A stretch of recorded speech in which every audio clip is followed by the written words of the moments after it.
കഴിഞ്ഞ വർഷത്തെ ഹിറ്റ് ചിത്രമായ ലിയോയ്ക്ക് ശേഷം വിജയ് വെങ്കട് പ്രഭു കൂട്ടുകെട്ടിൽ പിറക്കുന്ന വിജയുടെ 68ാമത് ചിത്രമാണ് the greatest of all time. ചിത്രത്തിന്റെ ഫസ്റ്റ് ലുക്ക് പോസ്റ്റർ ന്യൂ ഇയറിന് തലേദിവസം പുറത്തു വരികയും ചെയ്തിരുന്നു. ദളപതി 68 എന്ന താൽക്കാലിക പേരിലായിരുന്നു ഈ ചിത്രം ഇത്രയും നാൾ അറിയപ്പെട്ടിരുന്നത്. ഫസ്റ്റ് ലുക്ക് പോസ്റ്റർ പുറത്തു വന്നപ്പോൾ തന്നെ ഇതൊരു ടൈം ട്രാവൽ ചിത്രം ആയിരിക്കുമെന്നാണ് സൂചനകൾ ലഭിക്കുന്നത്. അങ്ങനെ ദി ഗ്രേറ്റസ്റ്റ് ഓഫ് ഓൾ ടൈമിന്റെ ടൈറ്റിൽ ഫസ്റ്റ് ലുക്ക് പോസ്റ്റർ പുറത്തുവിട്ട് ദളപതി വിജയ് ഫാൻസിനെ ആനന്ദിപ്പിച്ചുവെങ്കിൽ ജനുവരി 1-ന് സെക്കൻഡ് ലുക്ക് പോസ്റ്ററും പുറത്തുവിട്ട് ഈ ആവേശം ഇരട്ടിയാക്കിയിരിക്കുകയാണ്. വിജയുടെ 68ാമത് ചിത്രമാണ് the greatest of all time the god. പുതിയ പോസ്റ്റർ ആരാധകർക്കിടയിൽ വൻ ചർച്ചയാണ് ഇപ്പോൾ സൃഷ്ടിച്ചിരിക്കുന്നത്. ഫസ്റ്റ് ലുക്കിലൂടെ വിജയ് ചിത്രത്തിൽ 2 വേഷത്തിലാണ് എത്തുന്നത് എന്ന് വ്യക്തമായിരുന്നു. അതിന്റെ കുറച്ചുകൂടി ഡീറ്റെയിൽഡ് പോസ്റ്ററാണ് ഇപ്പോൾ പുറത്തിറങ്ങിയിരിക്കുന്നത്. ഒരു ബൈക്കിൽ പാഞ്ഞു പോകുമ്പോൾ തന്നെ തോക്കുപയോഗിച്ച് വെടിവെക്കുന്ന പ്രായമായ വിജയും ചെറുപ്പക്കാരനായ വിജയും നമുക്ക് പോസ്റ്ററിൽ കാണാം. ചിത്രം ഒരു ആക്ഷൻ ടൈം ട്രാവൽ ആയിരിക്കുമെന്നാണ് പോസ്റ്റർ ലഭിക്കുന്ന സൂചനകൾ. ദി ഗ്രേറ്റസ്റ്റ് ഓഫ് ഓൾ ടൈമിൽ വിജയ് 19കാരനായി എത്തുന്നു എന്ന നേരത്തെ തന്നെ വാർത്തകൾ വന്നിരുന്നു. എന്തായാലും വമ്പൻ മേക്ക് ഓവറിലായിരിക്കും വിജയ് പുതിയ ചിത്രത്തിൽ എത്തുക എന്ന കാര്യത്തിൽ ഉറപ്പും ആയിട്ടുണ്ട്. വിജയെ 19കാരനാക്കാൻ ഏകദേശം 6 കോടിയോളം ചെലവഴിക്കാനാണ് ചിത്രത്തിന്റെ നിർമ്മാതാക്കൾ തീരുമാനിച്ചിരിക്കുന്നത് എന്നാണ് ചില മാധ്യമങ്ങൾ റിപ്പോർട്ട് ചെയ്യുന്നത്. ഡിജിറ്റൽ ഡി-ഏജിംഗ് സാങ്കേതികതയായിരിക്കും ചിത്രത്തിനായി സ്വീകരിക്കുകയെന്നും റിപ്പോർട്ടുകളുണ്ട്. എന്നാൽ വമ്പൻ തുക ചെലവഴിച്ച് ചിത്രത്തിൽ വിജയ്ക്ക് പ്രോസ്തെറ്റിക് മേക്കപ്പ് ചെയ്താകും 19കാരനായി മാറ്റുക എന്നും ചില മാധ്യമങ്ങൾ റിപ്പോർട്ട് ചെയ്യുന്നുണ്ട്. എന്തായാലും വിജയ് ചെറുപ്പക്കാരനായി എത്തുന്നു എന്ന് ഇപ്പോൾ ഫസ്റ്റ് ആൻഡ് സെക്കൻഡ് ലുക്കിലൂടെ ഔദ്യോഗികമായ ഒരു സ്ഥിരീകരണം ലഭിച്ചിരിക്കുകയാണ്.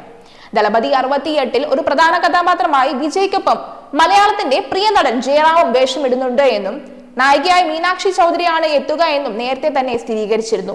ഒപ്പം ശാന്ത്, പ്രഭുദേവ, അജ്മൽ അമീർ, മോഹൻ, യോഗി ബാബു, VTV ഗണേഷ്, സ്നേഹ, ലൈല എന്നിവർക്കൊപ്പം വെങ്കട് പ്രഭു ചിത്രങ്ങളിലെ സ്ഥിര സാന്നിധ്യമായ വൈഭവ്, പ്രേംജി അമരൻ, അരവിന്ദ്, അജയ് രാജ് എന്നിവരും ചിത്രത്തിൽ അഭിനയിക്കുന്നുണ്ട്. യുവൻ ശങ്കർ രാജയാണ് സംഗീതം നിർവഹിച്ചിരിക്കുന്നത്. ഛായാഗ്രഹണം നിർവഹിക്കുന്നത് സിദ്ധാർത്ഥാണ്. സംവിധായകൻ വെങ്കട് പ്രഭുവിന്റെ ചിത്രത്തിൽ ആദ്യമായിട്ടാണ് ദളപതി വിജയ് നായകനാകുന്നു എന്ന പ്രത്യേകതയും ദി ഗ്രേറ്റസ്റ്റ് ഓഫ് ഓൾ ടൈമിനുണ്ട്. വെങ്കട് പ്രഭു വിജയ് ചിത്രം വിൽ സ്മിത്ത് നായകനായി ഹോളിവുഡ് ചിത്രം ജെമിനി മാന്റെ റീമേക്ക് ആയിരിക്കുമെന്ന് സൂചനകൾ അടുത്തിടെ പുറത്തു വന്നിരുന്നു. ഇപ്പോൾ ഹ്രസ്വമാണെങ്കിലും ഇതിനോട് പ്രതികരിച്ചിരിക്കുകയാണ് സംവിധായകൻ വെങ്കട് പ്രഭു. വിജയുടെ സമീപകാല കരിയറും പുതിയൊരു ഹോളിവുഡ് റീമേക്കിന്റെ സാധ്യതയും പരിശോധിക്കുന്ന ഒരു എക്സ് പോസ്റ്റിന് മറുപടിയായിട്ടാണ് വെങ്കട് പ്രഭുവിന്റെ പ്രതികരണം എത്തിയിരിക്കുന്നത്. സത്യൻ രാംസ്വാമി എന്നയാളാണ് എക്സ് പോസ്റ്റ് ചെയ്തിരിക്കുന്നത്. പ്രിയ വെങ്കട് പ്രഭു, 2023-ലെ ദയനീയമായ 2 ബാക്ക് ഫ്ലോപ്പുകൾക്ക് ശേഷം വിജയ്ക്ക് 2024-ൽ മാന്യമായ ഒരു തിരിച്ചുവരവ് നിങ്ങളുടെ ചിത്രത്തിലൂടെ പ്രതീക്ഷിക്കുന്നു. എന്നാൽ അതിനായി നിങ്ങൾ എന്തെങ്കിലും ഹോളിവുഡ് ചിത്രങ്ങളുടെ റീമേക്കാണ് ഉദ്ദേശിക്കുന്നതെങ്കിൽ വിജയ് അത്തരം ഒരു കാര്യത്തിന് അനുയോജ്യനല്ല എന്ന് ഞാൻ കരുതുന്നു. അത്തരം ഒരു ശ്രമം വിജയിപ്പിക്കാൻ അജിത് കുമാറിനെ പോലെയോ മഹേഷ് ബാബുവിനെ പോലെയോ വിജയ്ക്ക് സാധിക്കില്ല. സോഷ്യൽ മീഡിയയിലെ വിജയ് വിമർശകരിൽ മുൻപന്തിയിലുള്ള വ്യക്തികളിൽ ഒരാളാണ് സത്യൻ രാംസ്വാമി. ഇദ്ദേഹം തുടർന്നും വെങ്കട് പ്രഭുവിനെ അഭിസംബോധന ചെയ്ത് ട്വീറ്റ് ചെയ്യുന്നുണ്ട്. വിമർശകരിൽ ഒരാളുടെ ട്വീറ്റ് ഇങ്ങനെയാണ്: പക്ഷെ വിജയുടെ കരിയർ കാണുമ്പോൾ ചില നല്ല തെലുങ്ക് റിമേക്കുകൾ കൊണ്ട് മാത്രമാണ് അദ്ദേഹം ഈ രംഗത്ത് നിലനിന്നത് എന്ന് കാണാം. അതുകൊണ്ട് ഒരു നല്ല തെലുങ്ക് ചിത്രം വാങ്ങി അത് റീമേക്ക് ചെയ്യണമെന്നാണ് എന്റെ നിർദ്ദേശം. ഒരു ഹോളിവുഡ് റീമേക്കാണ് നിങ്ങൾ ഉദ്ദേശിക്കുന്നതെങ്കിൽ വിജയുടെ അഭിനയത്തിന്റെ ചില ഘടകങ്ങളായി, അതായത് വ്യാജാംഗ്യങ്ങൾ, അസ്വാഭാവികമായ അച്ഛൻ സഹോദരി ബന്ധം, നിർബന്ധിത പ്രണയം, ചുംബനം ഉൾപ്പെടുത്തുന്നത് ഒഴിവാക്കുക. എന്നാൽ വിജയും അയാളുടെ സംഘവും ഇത് ഉൾപ്പെടുത്തി പടം ഹിറ്റാക്കാൻ നിങ്ങളെ നിർബന്ധിക്കും. ഇത്തരത്തിൽ ഒരു ആവശ്യം വന്നാൽ പാതിവെന്ത ഹോളിവുഡ് റീമേക്ക് ലിയോയ്ക്ക് എന്ത് പറ്റിയെന്ന് അവരെ ഓർമ്മിപ്പിക്കണം. പക്ഷെ ഒരു കാര്യം ഉറപ്പാണ്, ഇത്തവണ അജിത് ആരാധകരോ രജനീകാന്ത് ആരാധകരോ നിങ്ങളെ ശല്യപ്പെടുത്തില്ല. കാരണം ഞങ്ങൾ നിങ്ങളെ വളരെയധികം ആരാധിക്കുകയും ബഹുമാനിക്കുകയും ചെയ്യുന്നു. സന്തോഷകരവും ആരോഗ്യകരമായ പുതുവർഷം ആശംസിക്കുന്നു. ഇത്രയുമാണ് ട്വീറ്റ്.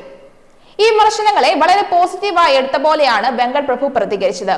നിങ്ങളിൽ നിന്നും ഇത്തരം കാര്യങ്ങൾ തുടർന്ന് പ്രതീക്ഷിക്കുന്നു. ഹാപ്പി ന്യൂ ഇയർ എന്നാണ് ഇതിന് മറുപടിയായി വെങ്കട് പ്രഭു നൽകിയത്. എന്തായാലും ഇത്തരം വിമർശനങ്ങളെ വെങ്കട് പ്രഭു സമീപിച്ച രീതി സോഷ്യൽ മീഡിയയിൽ പുകഴ്ത്തുകയും ചെയ്യുന്നുണ്ട്.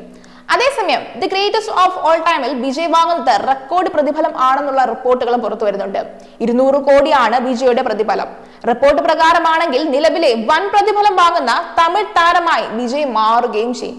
എന്തായാലും ദി ഗ്രേറ്റസ്റ്റ് ഓഫ് ഓൾ ടൈമിന്റെ അപ്ഡേറ്റ്സിനായി വിജയ് ആരാധകർ കാത്തിരിക്കുകയാണ് ഓരോ നിമിഷവും.